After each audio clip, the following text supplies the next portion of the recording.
শ্রী নন্দের নন্দনকে প্রতিরূপে করিতে পারি।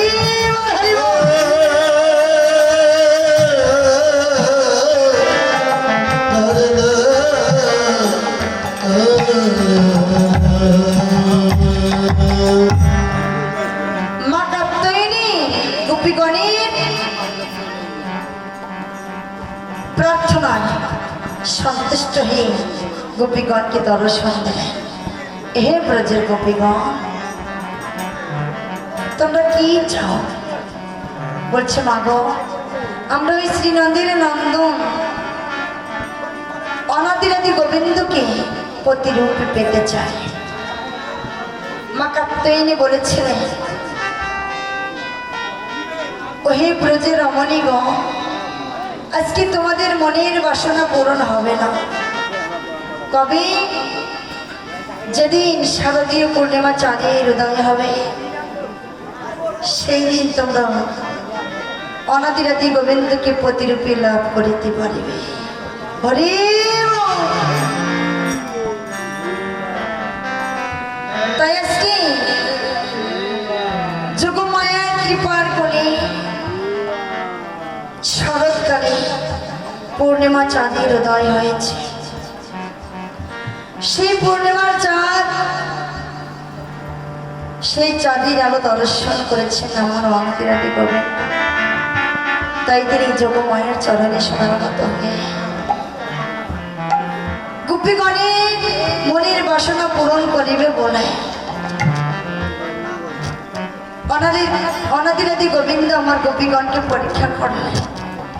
হে ব্রজের গোপীগণ, তোমরা তো আমাকে প্রতিরূপে পেতে চাও, আজকে তোমাদেরকে আমি পরীক্ষা করব। আমার কিভাবে পরীক্ষা করলেন? ব্রজের গোপীগণ তাদের বস্ত্র যমুনার তীরে রেখে দিয়ে যমুনার জলের মাঝে নেমে সকলেই জল কেড়ে করছে। এদিকে অনাদিরাদি গোবিন্দ সকল গোপীগণের বস্ত্রগুলি এক এক করে চুরি করে কদম্ব বৃক্ষের ডালের সঙ্গে রেখে দিলেন। গোপীগণ জল কেলি করে তীরের উপরে যখন দাঁড়িয়েছে, তখন দেখলেন আমাদের বস্ত্রগুলি নেই। গোবিন্দের চরণে প্রার্থনা করলেন, দয়াময় ওগো প্রভু, আমরা যমুনার কূলে নেই বস্ত্র রেখে জল কেলি করেছি, আমাদের বস্ত্রগুলি কোথায় গেল? গোপীগণ যখন বস্ত্রগুলি খুঁজিতেছি, এক গোপী লক্ষ্য করলেন অনাদিরাদি গোবিন্দ আমার বস্ত্রগুলি কদম্বের বৃক্ষে রেখে মনের সুখে মোরলি বাজাইতেছে। এদিকে একজন গোপী বলছে, ওহে চোরের শিরোমণি, ছি ছি, তোমার কি লজ্জা শরম কিছুই নেই?